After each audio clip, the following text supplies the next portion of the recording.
करोड़ मुसलमानों में से 18 करोड़ सुन्नी मुसलमान हैं। 14.5 करोड़ मुस्लिम वोटर में से 13 करोड़ मुस्लिम वोटर सुन्नी हैं। लोकसभा के 24 मुस्लिम सांसदों में से 23 मुस्लिम MP सुन्नी हैं। भारत में मुसलमानों की संपत्ति का 85% से अधिक हिस्सा सुन्नी मुसलमानों के पास है। वक्फ बोर्ड की संपत्तियों का 90% हिस्सा सुन्नी वक्फ बोर्ड के पास है। All India Muslim personal law board पर सुन्नी मुसलमानों का दबदबा है। हिंदुस्तान में मुस्लिम पॉलिटिक्स का पावर हाउस सुन्नी मुसलमानों के पास है।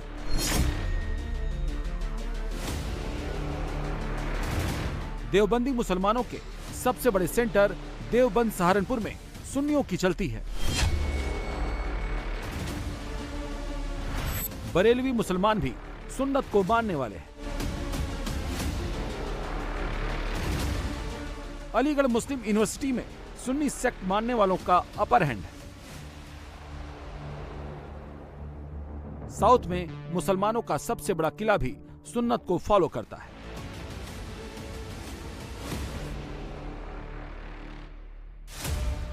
हनफी, मालकी, शाफई, हम्बली, बहावी और अहमदिया मोटे तौर पर इन 6 फिरकों में बटे हुए हैं सुन्नी मुसलमान।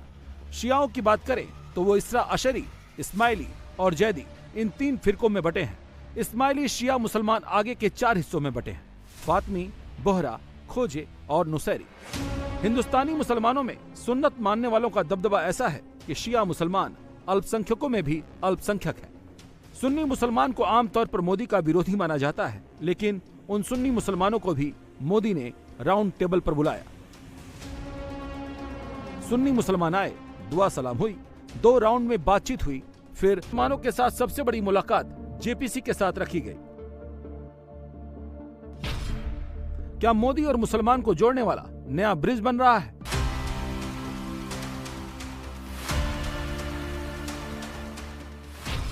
या मोदी और मुसलमान को अलग करने वाली नई खाई तैयार हो रही?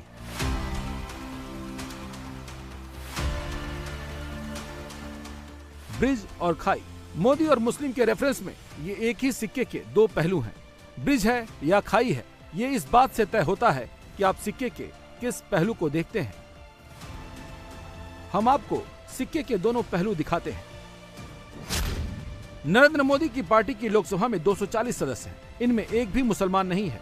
मोदी की पार्टी के राज्यसभा में 95 मेंबर है। अपर हाउस में भी बीजेपी का कोई मुस्लिम मेंबर नहीं है।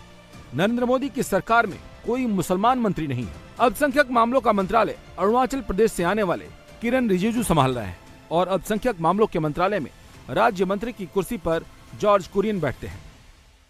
मैंने पहली बैठक में भी कहा था कि JPC में अगर सरकार ने इस वक्फ अमेंडमेंट 2024 को अगर रेफर किया है तो हम इसमें ज़्यादा से ज़्यादा देश के सभी जो वक्फ बोर्ड्स हैं उनको बुलाएंगे, जो हमारी अक़लियत की तंजीमें हैं उनको भी हम बुलाएंगे और इसी सिलसिले में मतलब हम एक लार्जर जितने स्टेक होल्डर्स हैं कि जिससे कि उनके सबके व्यूज आ जाए, क्योंकि सरकार का जो नज़रिया है वो ये है कि एक बेहतर मतलब वक्फ अमेंडमेंट बिल आए। ये तो एक सिलसिला शुरू है, लेकिन हम ज़्यादा से ज़्यादा लोगों के साथ जाएंगे, बाहर भी जा कर के लोगों के साथ करेंगे और एक सभी मेंबर से मिल कर के एक कंप्रहेंसिव बिल ऐसा लाएंगे कि जो इस वक्फ अमेंडमेंट बिल देश के लिए और जिस पर्पज के लिए है उनके लिए बेहतरी है।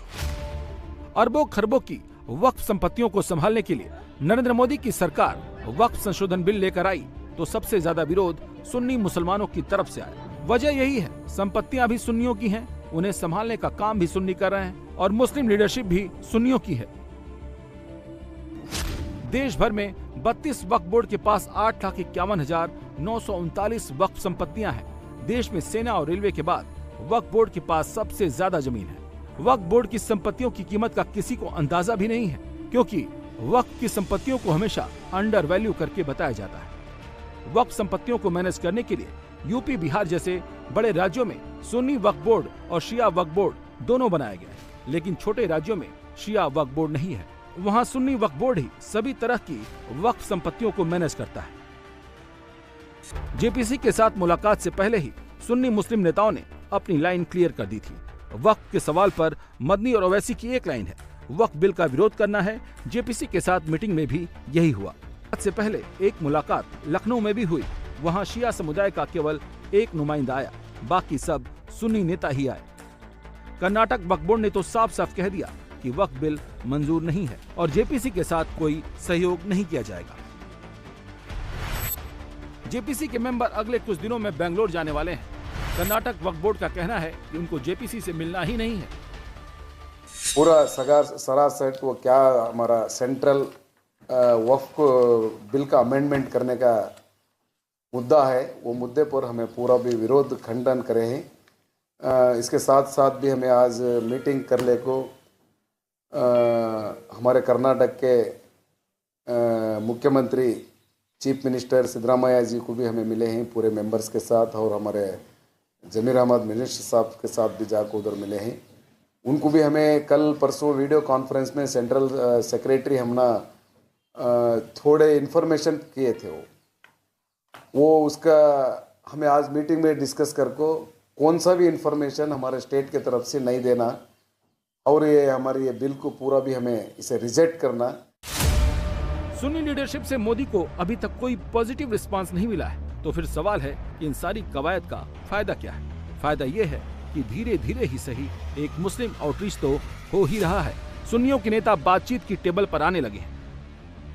मोदी की पार्टी को मुस्लिम वोट कम मिलता है, कम मतलब बहुत ही कम। CSDS के पोस्ट पोल सर्वे के मुताबिक 2024 के आम चुनाव में केवल 8% मुसलमानों ने बीजेपी को वोट दिया। बीजेपी को मुसलमानों के इतने वोट भी हर राज्य में नहीं मिले। यूपी में केवल 2% मुसलमानों ने कमल के फूल वाला बटन दबाया, जबकि गुजरात में लगभग 29% मुसलमानों ने बीजेपी को वोट दिया। जब चुनाव में एक एक वोट गिना जा रहा हो तो एक एक मुस्लिम वोट भी इम्पोर्टेंट हो जाता है। 2009 के लोकसभा चुनाव में बीजेपी ने 4 मुस्लिम उम्मीदवारों को मैदान में उतारा और उसमें सिर्फ एक शाहनवाज हुसैन ही जीत कर संसद पहुंचे। 2014 में बीजेपी ने 7 मुस्लिम उम्मीदवारों को टिकट दिया, सभी हार गए, जिसमें शाहनवाज हुसैन भी शामिल थे। 2019 में बीजेपी ने 6 मुस्लिम उम्मीदवारों को टिकट दिया, जम्मू कश्मीर में 3, पश्चिम बंगाल में 2 और लक्षद्वीप में 1 कैंडिडेट, लेकिन इनमें से कोई नहीं जीता। 2024 में बीजेपी ने केवल 1 मुस्लिम को कैंडिडेट बनाया। केरल की मल्लपुरम सीट से बीजेपी ने अब्दुल सलाम को टिकट दिया, लेकिन अब्दुल सलाम बुरी तरह हार गए। यूपी जैसे बड़े राज्य में बीजेपी और एनडीए पार्टनर्स को केवल 2% मुस्लिम वोट मिले। सपा और कांग्रेस गठबंधन को 92% मुस्लिम वोट मिले। बिहार में भी बीजेपी और एनडीए पार्टियों को केवल 12% मुस्लिम वोट मिले।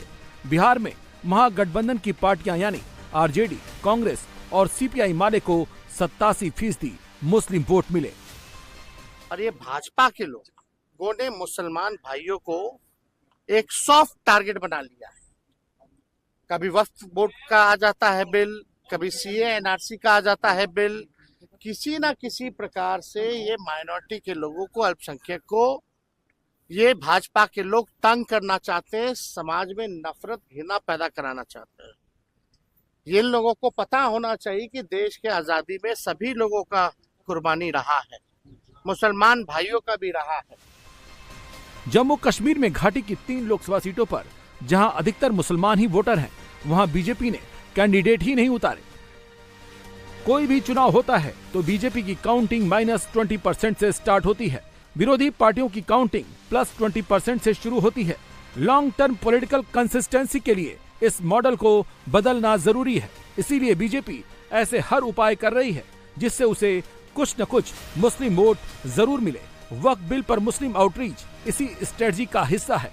सुन्नियों के पावरफुल नेता इसे समझते हैं, इसीलिए बीजेपी के प्लान का विरोध करते हैं। ये सेक्शन 3 का वक्फ बाय यूजर निकालने का तरीका एक ही है। ये पूरा मस्जिदों को छीन लो मुसलमानों से, दरगाहों को छीन लो, खबरस्तान को छीन लो, और दरगाह खानखा के तहत जो जमीनात एग्रीकल्चर लैंड पूरों को छीन लो।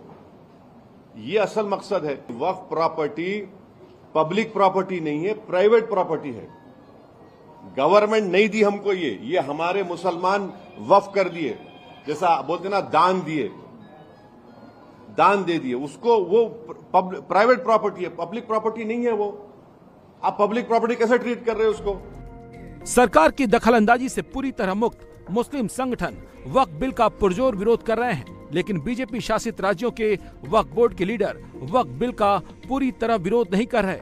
बल्कि कुछ संशोधनों के साथ इसे मान लेने पर हामी भर रहे हैं। सुन्नी लीडरशिप के साथ बातचीत का यही सबसे बड़ा फायदा है।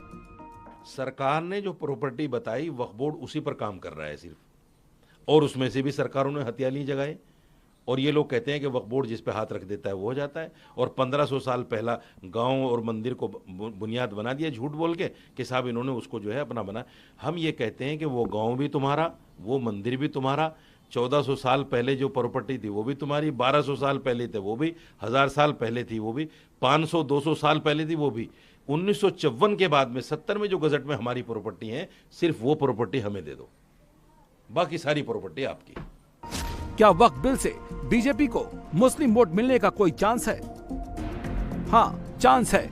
कम से कम बीजेपी को ऐसा लगता है कि मोदी की सरकार और मोदी की पार्टी अगर आम सुन्नी मुसलमानों को वक्फ बिल का मकसद समझाने में कामयाब हो जाती है तो बहुत बड़ा फर्क आ जाएगा। याद कीजिए 3 तलाक कानून बनाते समय क्या हुआ था। 3 तलाक बिल पर इससे भी तीखा विरोध हुआ था। विरोध करने वाले ज्यादातर लोग खुद को कौम का लीडर कहते थे। 3 तलाक बिल आया तो कट्टरपंथियों ने इसे मुस्लिम समाज में दखलंदाजी बताकर इसका विरोध किया। मगर जब 3 तलाक कानून बन गया तो सबसे ज्यादा फायदा आम मुस्लिम महिलाओं को ही हुआ। 3 तलाक बिल अगर मुस्लिम महिलाओं तक मोदी की आउटरीच का जरिया था तो वक्फ बिल आम सुन्नी मुसलमानों तक मोदी की पहुंच का रास्ता है।